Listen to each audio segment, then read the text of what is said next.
ada yang mengatakan ada keberatan yang diajukan oleh sebuah LSM, Jatam, atas penggunaan data yang tanpa menggunakan izin dari mereka, data mereka. Apa tanggapan Anda? Ada kuesioner. Ya. Itu bukan pada saat untuk disertasi. Itu untuk ujian tertutup kalau tidak salah. Dan saya sudah keluarkan. Dikeluarkan, artinya tidak dipakai lagi? Tidak ada. Baca aja disertasi saya hampir 500 halaman itu. Nggak ada, Prof. Dan waktu itu saya tanya, tunjukkan aja di mana pelanggaran aturan saya. Kalau saya langgar, dengan secara sadar saya mengatakan berhenti. Dan disertasi itu Anda buat sendiri semuanya? Saya diuji live di UI. Bahkan saya pernah minta kepada SKSG, tolong fasilitasi saya debat dengan oknum-oknum profesor yang dianggap mumpuni di bidang disertasi saya. Debat terbuka aja di kampus. Kita harus memelihara tradisi, mimbar bebas, dan pertanggungjawaban intelektual sebagai kaum-kaum yang diproses dalam akademik. Tapi sampai sekarang nggak ada. Tapi Anda meyakini bahwa itu semua adalah tulisan Anda? Prof, walaupun ada yang meragukannya? Ya uji saya gitu, Prof. Ada yang bilang, Pak, nyontek skripsinya punya sekolah tinggi agama atau apa gitu. Apa plagiator ya?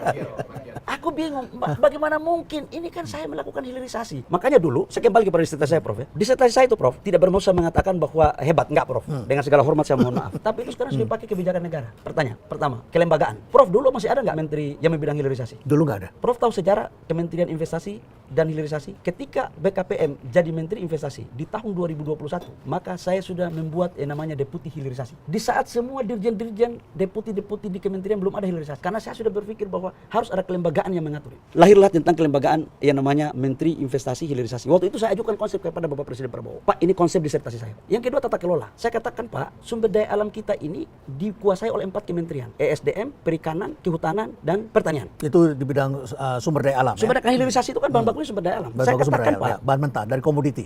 Saya katakan, Pak, kalau ini dibangun hilirisasi, dia tidak boleh ada ego sektoral. Sekalipun 90% dari total hilirisasi yang terjadi sekarang di sektor SDM. Tapi hilirisasi di perikanan kan ada, di kehutanan kan ada, di pertanian kan ada. Itu disatukan di BKPM. Maka kita satukan namanya Satgas Hilirisasi. Jadi kelembagaannya di BKPM, tata kelolanya kita bawa Satgas. Alhamdulillah Bapak Presiden memerintahkan untuk saya kita Satgas. Yang kedua, menyangkut dengan keuangan. Kan waktu itu saya diprotes sama Pak JK sama almarhum Bang Faisal Basri. Hilirisasi itu bagus, tetapi kan lebih banyak dimanfaatkan oleh luar, bukan oleh dalam negeri. Saya dihajar juga oleh dosen saya di situ. Didik Rahbini, ajar saya di situ. Di dalam ujian saya. Sebagai penguji sebagai eksternal, penguji. ya? Oh, itu hancur-hancuran juga saya.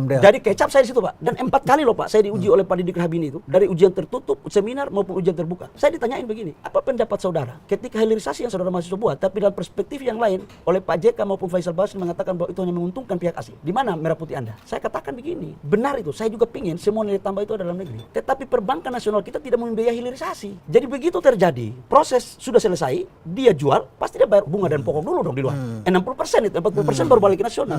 Ya kalau mau, harus ada lembaga keuangan yang membiayai. Alhamdulillah, Pak Presiden Prabowo punya pikiran besar. Apa? Danantara. Dari jauh hari sebelumnya itu. Itu untuk bangun itu? Dan sekarang membiayai hilirisasi itu Danantara, Pak.